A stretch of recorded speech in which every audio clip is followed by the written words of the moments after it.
Sveiki visi gimę po svarstyklių ženklu. Pasižiūrėkime periodą nuo kovo 24 iki kovo 30 dienos, kas jūsų laukia.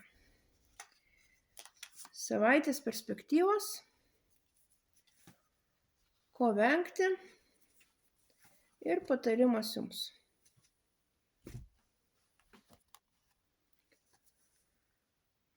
Panašu, kad šią savaitę turėsit pakankamai jėgų, pakankamai energijos ir noro užbaigti tai, kas jums nebeneša naudos. Tiesiog ar keisti darbą, ar keisti kažką tai santykių sferoj, ar savo versle. Ko vengti?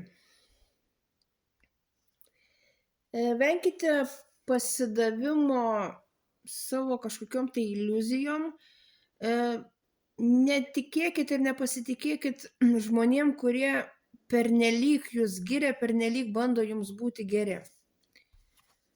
Ir patarimas jums. Panašu, kad šią savaitę ir žiūrint į pirmą kortą ir šitą kortą, tiesiog atėjo laikas kažkokį jūsų gyvenimo periodą užbaigti. Uždaryti šitą ratą ir judėti pirmyn. Taip pat panašu, kad gali šią savaitę gana nemažai bendrauti interneto pagalba, ypač su užsieniečiais. Ir turėti kažkokiu tai galbūt verslo reikalų su užsieniu.